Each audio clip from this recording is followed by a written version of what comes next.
Welcome back to Black X Wolf Entertainment. Here, legends are reborn and honor is tested. Today we continue the journey of a fallen samurai chasing fortune through the cursed blade of gold. Will greed or honor triumph? Prepare yourself for Chapter 6, Ghosts of the Fallen Clan. The Ronin walked with steady, resolute steps, his worn sandals dragging slightly through the dust of an abandoned path. Before him lay the ruins of what was once a proud and prosperous village. The sun, veiled by a dense layer of clouds, cast long shadows over the broken wooden gates and crumbling buildings.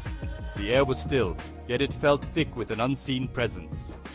The whispers of the past lingered here. "This place," the Ronin muttered, his voice barely audible over the soft breeze that crept through the desolate streets.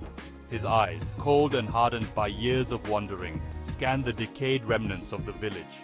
Roofs had caved in, doors hung off their hinges, and the skeletal remains of what must have been a grand temple stood in the center, its stone steps cracked and worn with age.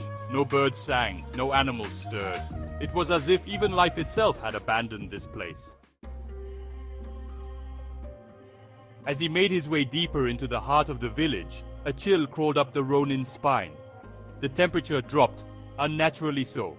He paused for a moment, instinctively reaching for the hilt of his sword, as though the cold might have been an enemy he could strike down. But it wasn't the cold, it was something else. Whispers began to drift around him, soft at first, like the rustling of leaves. Then they grew louder, more distinct, an eerie chorus of disembodied voices. The Ronin's grip on his sword tightened as the whispers began to form words. Greed, cursed, doomed.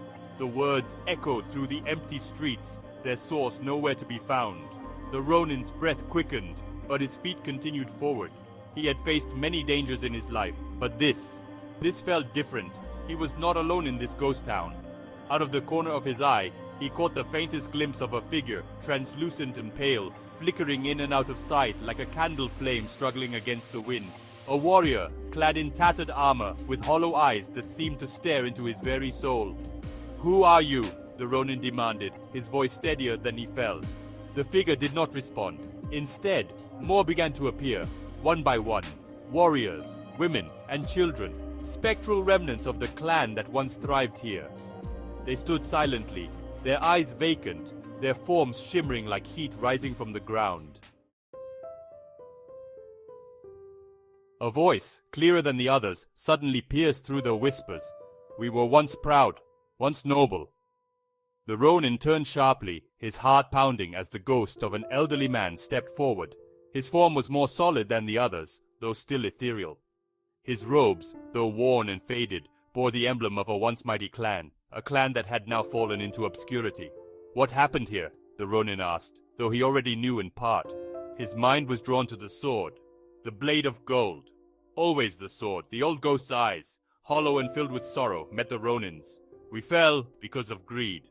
The blade of gold, it cursed us. One of our own wielded it, believing it would bring us prosperity, but it brought only ruin. It consumed him, and through him destroyed us all."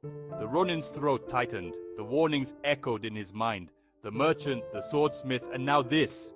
He had been told again and again of the curse, of the dangers that awaited any who sought the blade. But he had pushed those warnings aside, driven by his desperation, by his greed. "I am not like him," the Ronin said quietly, more to himself than to the ghost. "I will not succumb." The ghost's expression did not change. Many have said the same. For a moment, doubt gnawed at the edges of the Ronin's resolve. He had seen what greed had done to others, how it had twisted their souls and left them broken, lost. The weight of the spirit's gaze bore down on him, heavy and oppressive, as though they were waiting for him to falter. But he couldn't. He couldn't turn back now, not after coming this far. "I seek the blade for honor," the Ronin said, though the words tasted bitter on his tongue. "To reclaim what was taken from me, not for greed." The ghost's hollow eyes studied him for a long silent moment before finally speaking again. "The blade does not care for your reasons. It will test you as it tested him, and should you fail, you will join us here in the ruins of what once was." The other spirits began to stir, their forms flickering and fading in and out of existence. Their whispers grew louder, a cacophony of voices all around him, repeating the same words over and over. Greed, cursed, doomed. The Ronin's pulse quickened. He tightened his grip on the hilt of his sword and pushed forward, forcing himself to move past the spirits, past the ruins, past the warnings. He could not afford to stop. Not now. The whispers continued to follow him as he left the village behind, fading into the distance but never truly disappearing. He could still feel their presence, watching him, waiting. The blade of gold was close. He knew it, but so too was the curse that came with it. And as he made his way toward the mountain, the weight of his own choices pressed down on him. He could only hope that in the end, his honor would be enough to protect him from the fate that had befallen the fallen clan. Thank you for watching Black X Wolf Entertainment, where legends live and destinies are forged. If you're enjoying the journey of our Ronin and the search for the cursed blade of gold, don't forget to like, subscribe, and hit the notification bell for more epic chapters. The tale continues and the stakes only grow higher. Until next time, honor in battle and fortune in fate.